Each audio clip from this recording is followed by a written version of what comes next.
ګرانو مینهوالو دا هغه ځای ده چې څه وخت په دا کې موږ اوسېدو زموږ د استوګنې کور و دا زه تاسو ته ښایم دا دننه کوټې وې کمرې وې کومې چې به سره ماتې شوي دي دا وګورو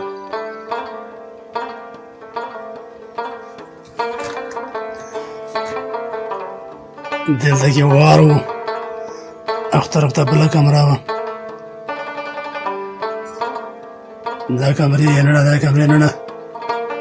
اندروني سال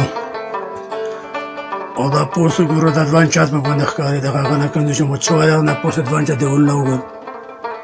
دا به باندې دوه منځاله پوسټ دا اوس مچ شوي دي د چتونه او دا اوس د بهر مخ ته وزن دروازې نه دا دروازه و دا یې نه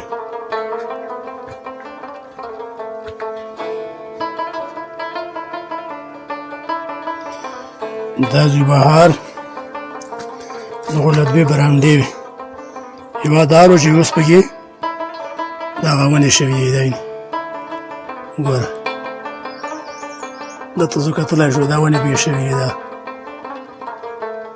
دا بهر برانډې هلکانو دا انګړ دی دا په دا کې ونې شوي دي دا د انګړ دروازه و او مخکې ټکولو لیدا شي دا دی بیا دا دی باتروم دروازه و دا هر طوره غورځېدلې دي دا کې د ګبین د مچو سټې وي په اوس زه ته ښکاره کوم دا وګوره دا سټر و دا تاسو کتلی شو دغ طرف ته بله ده دا دومه کمره کې ده او دا بله سټر و چې دا کې د ګبین مچو ګبینه کړه و د ګبین دی پیاڅو اندېښنونه یعنې مچو به پیاڅې جوړې کړي یو څوک ته پیاڅې څوک ته پیاڅې اوس ماته شوي یا سټې ټوټې یوې لوړې دی ولته دی دا مخې ته یوه برانډه و دا یې دیوالونه یعنې کوم چې ړنګ شوي دي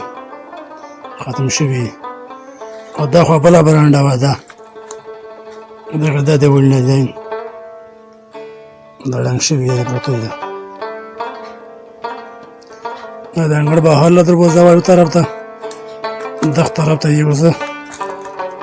کیمره ورته ووایم دا بله دروازه وه دا مخامخ شوي اوس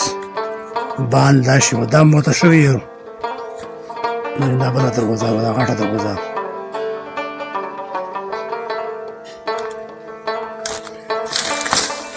او دلته بله کمره وه دوه چته ده زه به روان یم دا یو لاندې دروازه وه دوه چته کمره دا زه ورننوتم دا یې بهر له دروازه وه بند کړل شوي دی او دا یې دننه د لاندې چت ولغولی دی دا دوه چته وه دا سوځول شوي وو دا بیا په پوسټ چت کې دروازه وه دا دروازه تنور غوندې کې په تکلیف کې تنور وس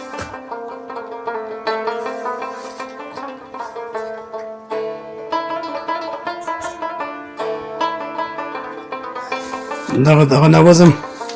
دلته بله کمره ته ښایي دوه چته کوټه وه په دا کې اوس ونې شوي دي دا پکې د مانتې ونه خپله شوي ده دا وګوره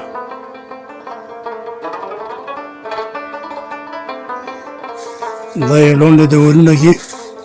هغه المارۍ دي دا یوه المارۍ دا بله المارۍ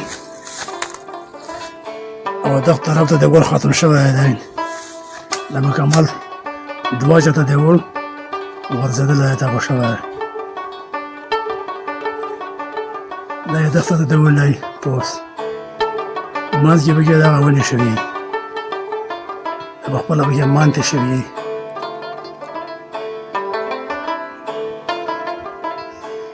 نو دغه علاقې ته راتګ شوی دی د خلکو ورپسې شوي یم نو دغه د بوره جوړول غواړي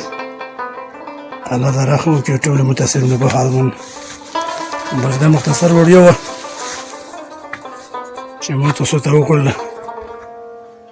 تاسو سره مې شریکه کړله نو دا دغه د تیرو خیبر ایجنسۍ د سخت علاقې حالات دي د متاثرینو همدارنګې د نورو خلکو حالات هم دي هغه که څوک هم دي که کوکوخیل دي که ملکدین خیل دي که سیپوی دي که کمبرخیل دي وکړه کمبرخیل ټوله علاقه دغسې پیرونه پراته وو لږ ورسره بدېدل غواړي نو په کور چې حکومت ته سوی یم کومې وعدې کړي هغه پیسې مکملې زر تر زره خلکو ته میلاو شي چې دوباره بیا دا بودې د جوړولو جوګه شي او دوباره دغه علاقه اباده شي